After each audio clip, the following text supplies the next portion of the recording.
Hey everyone, welcome back to the channel. In today's video, I'm going to be introducing my project pan. This is the first year I'm doing a project pan. It's going to be a year-long project, so I'm going to be explaining to you why I'm choosing to do this, and then also showing you all the products that are going to be included in it. So if that sounds good to you, I hope that you stick around. My name is Jay. On this channel, I do a lot of planner related content, and then I also do more makeup stuff, and I've been pivoting a little bit more to include more conscious consumerism content. So if that sounds good to you, I hope that you stick around. Before we get started, I would love you to take a second to like and subscribe. It'd be greatly appreciated. And without further ado, let's just get started. So 2023 Project Pan. I'm excited. I posted last week that I'm going to be doing a no-buy. So the no-buy is kind of going hand in hand with the Project Pan. I'm going to actively not be buying makeup, skincare, hair care, a couple of other categories. You can check that video out if you're interested in that as well. But considering the fact that there's not going to be a lot of new stuff coming in, I'm going to actively be trying to work on some older things. So in this video, I am going to share with you guys all the products. They're sitting in front of me, and I'm going to hold it up, but to the side of me, I'm also going to put a small picture, and that will be like the official progress pic, because some of these products haven't fully settled all the way for me to like be able to mark the usage.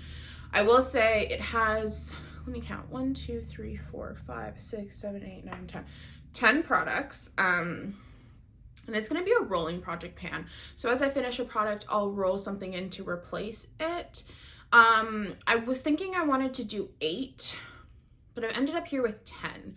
So we'll see how I feel when I finish like the first product. We'll see if I want to roll something in or if I want to take it down to 9. But I do think that, like, say I finish 5 things, like things will go in to replace it. I'm just not sure if I'll keep 10 throughout the entire year, but I'll actively be participating in the project and working on stuff. I'm just not sure about the number. So yeah, let's get started, I guess. I think I'm just gonna do it in like order of application, I think. So the first thing that I really want to work on is this. This is the Shiseido Synchro Skin Soft Blurring Primer. I purchased this last year in 2022.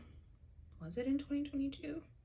It was either last year in 2022 or right at the end of 2021. I think though that it was 2022. Anyway, I do have some good usage on this. Like you can see how flat it is. In 2022, I also found like my Holy Grail primer that just does wonders for my skin. And I really only want to use that. But this is a perfectly fine product. It doesn't make sense to throw it away. And so much of it is used. I'm not going to declutter it to someone. It's a little dingy. I just want to finish it. So even though I have used a lot of it, I really need to make an effort to just like use it continually to just get it out of here. So we're down to like here on this one. Of course, I'm going to add the picture as well. But we're down to about here. There's not a whole lot left, but every time I use it, there's always more left than I think. So we'll see how long this actually takes me to finish, but that's the first product that I'm going to be using. It's a perfectly fine primer. I would actually recommend it to someone who likes a soft, matte, kind of silky finish, but doesn't need a ton of oil control. It's actually a nice product. It just doesn't have enough oil controlling properties for me, but I'm going to finish this one up. And then I actually chose a foundation product. So I'm going to try and finish up the Charlotte Tilbury Light Winter Foundation. I have the shade 7 Medium. I purchased this in September of 2022 and I really, really like it. It is going to expire in September of 2023, so I want to make sure that I'm using it. It's a perfectly nice foundation. I'm wearing it today. I quite enjoy it. It's light coverage, skin-like, really easy to apply, buildable, but only to an extent, looks like skin. I really do enjoy this foundation and I really like it. I found a better one in December. Okay. For a really long time, I used MAC Face and Body. It was my go-to foundation. Used it for years, literally since the end of high school. And then sometime throughout the pandemic, I don't know if my skin changed or I just decided that I didn't really like it as much. I don't know if something happened, but I wasn't really getting along with that product anymore. So I kind of went on like a little bit of a search for a new product, like a new everyday go-to foundation. And this was one of the ones that I purchased during that search. I've now called off the search. I've found like my favorite. It's the Chanel Sublimage Le Tente. I absolutely love that foundation. Whenever I wear it, my skin just looks so good. It lasts really nicely. It sits on the skin beautifully, looks just like skin. I like the skincare benefits that it has. Like it's my one. But this is a perfectly nice foundation. I do really enjoy it, and I spent the money on it, and I want to get some usage out of it. Like, I'm wearing it right now, and I think it looks quite nice. So I'm going to be working on finishing this up throughout the year. It says it expires in September. I'm not too concerned about it because I just opened it. And really the expiry is only there because it has an SPF 15 claim, which I'm not wearing this for the sunscreen. So if we hit September and it's still behaving the same, hasn't changed in color, doesn't have a scent, I'll continue to use it probably until about the end of the year. But I just kind of want to make sure that I'm getting as much usage out of this product as I can, because I also think it's been discontinued. I can't find it anywhere on Sephora. I haven't been able to find it on Sephora for months. Also can't find it on the Charlotte Tilbury website anymore. And like other retailers like Nordstrom and stuff only have like a couple shades in stock. So I do like it, and I want to enjoy my time with it because I don't think I'll be able to repurchase it anytime in the future because I think it's gonna be gone. The next product that I want to work on is this. This is from Saie. This is the Glowy Super Gel in the shade Star Glow. I really like this product. I found this product in September of last year. I've used a decent amount. This is only the mini, but I do really like it. As far as all of the liquid illuminators that I've ever tried, this has been my favorite. I really think that gel formula just works really well with people that have combination skin.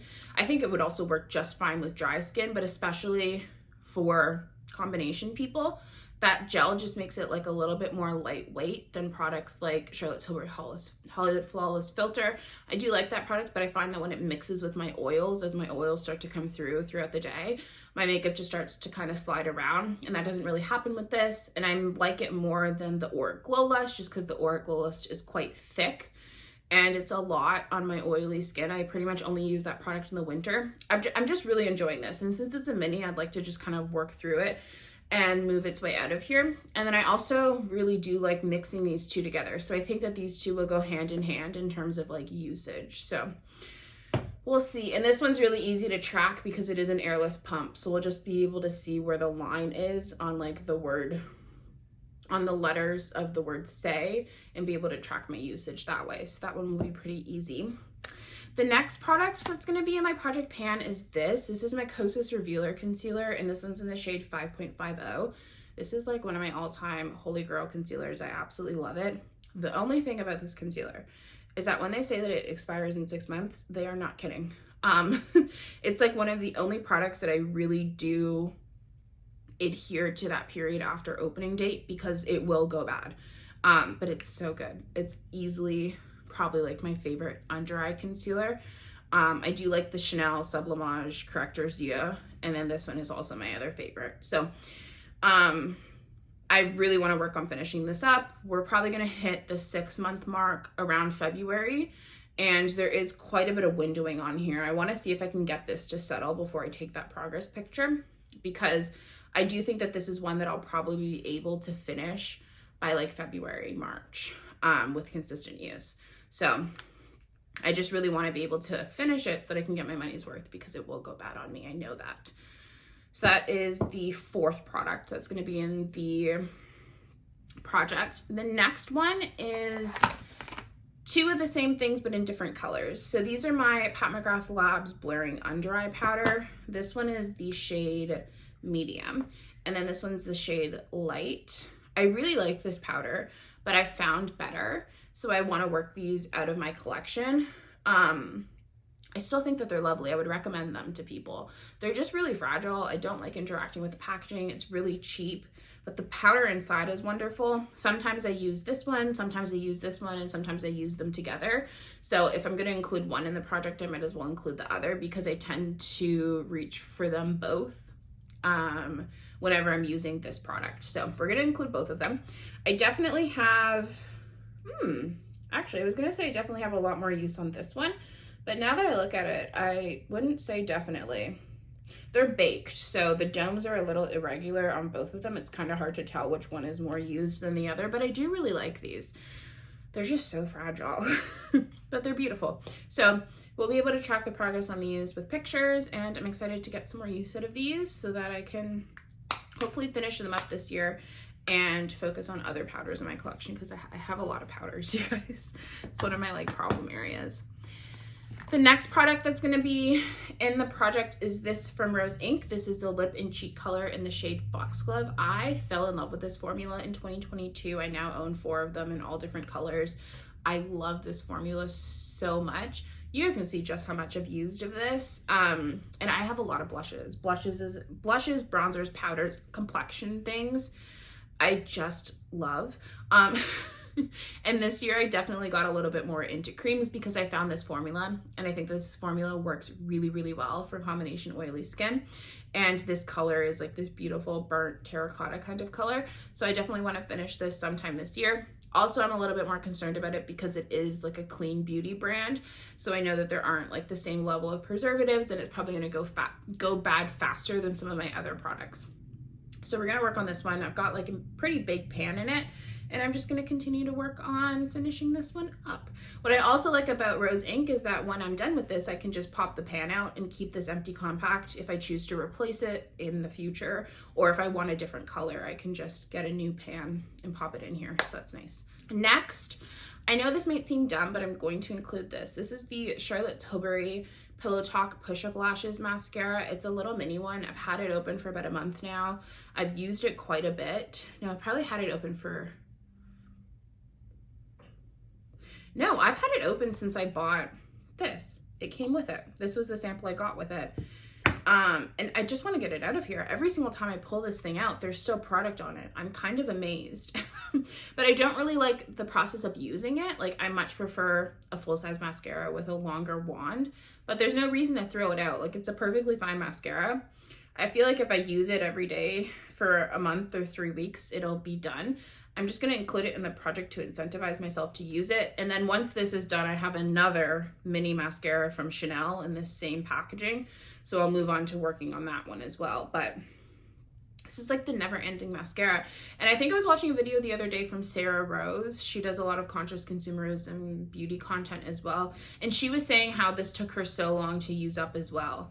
It's like, it's strange. It's so small, but there's a lot of product in there. So I'm going to try and finish this up relatively soon.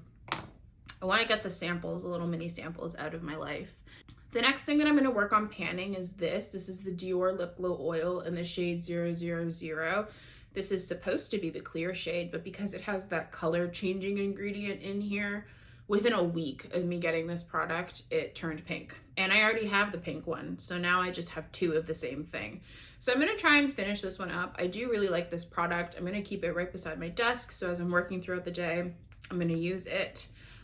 It's a great lip oil. I really enjoy it. I have a number of them though, and I would probably repurchase them after I clear them all out and like give myself a little bit of time to maybe experiment with something else. But I do really enjoy the formula. So it's going to be nice to actually finish one of these for the first time. I don't really plan on drawing lines on my products. Aesthetics are like important to me, especially like with makeup. It's the reason why I don't own a lot of drugstore makeup. I really like things to look nice, and I like to interact with things that I feel like are nice and precious and special. And I'm not about to like use Sharpies and nail polish to draw on my products. No, not interested. No, thank you. So I'm not going to be doing that. So we're going to be able to track the usage though, because it sells perfectly fine and lines up on the words. So we'll just see if I'm like, right now I'm right above the O in the word glow. So yeah. And then the last product, there's absolutely no way to track the usage on this one. I'm sorry. I was sitting here before I started filming. I was like, this thing is like completely opaque black. I'm never going to be able to tell where I'm at with this product. But this is the Victoria Beckham Bitten Lip Tint in the shade Amour, which is like a smoky peach. I really like this product. This product is coming up on a year in my collection, and it is clean beauty. So I do want to work on using it. As I said, I don't know how I'm going to track it, but having it in the project, I feel like is going to incentivize me to use it. The most I'm probably going to be able to tell you guys is if when I pull out the doe foot, it's not as inky. But I do think it's gonna, simply having it in the project is going to incentivize me to use it, which is a good thing. So I'll give you as much information as I can progress-wise about this. Maybe we can try weighing it on the scale and see if we can tell a noticeable, discernible difference in weight based on my usage. I'll try, but this one's going to be in the project as well. I really like this product. The color is a little bit iffy on me sometimes. Sometimes I do have to do some finessing to get it to look nice, just because it is like really a smoky peach, and that's an interesting color to ask anyone to pull off, I feel like. So with some of the looks, it just doesn't sit right, but sometimes it's perfect. So I'm gonna try. It's such an interesting color. I do really like the formula though. This is like a gel kind of lip tint. It's nice. This color though, it's interesting, and I just want to get some more usage out of it. I'd love to pan it, but primarily I just want to get more usage out of it, and having that and having it in the project pan I think is going to be a beneficial thing to increase my usage. So yeah, I feel like that's everything I had to talk about. Oh, I'm also not going to be like counting the amount of times I use something. I feel like that's a lot of work. And my relationship with makeup is very like meditative, self-care, slow mornings. Like I really like to take my time and just like relax and be present in that experience. And the idea of like pulling out a notebook and tallying the amount of times I'm using certain products sounds like work, frankly, and I'm not interested in that. So I will give you the amount of information that I can give you regarding my progress on using these products, and that'll be that.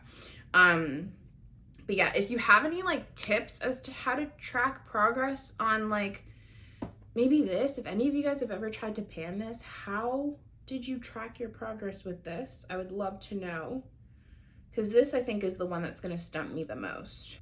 Okay guys, so that's it. Thank you guys for hanging out with me. Before you head out, let me know down below if you're doing a project pan for 2023, and if so, what are you trying to use up? It could be anything from planning supplies to makeup to skincare to hair products. I've done mine like pretty entirely makeup focused, but people do project pans on a wide variety of things. I'd love to hear it. So before you head out though, I'd love you to take a second to like and subscribe. It'd be greatly appreciated, and I will catch you guys next time. Bye.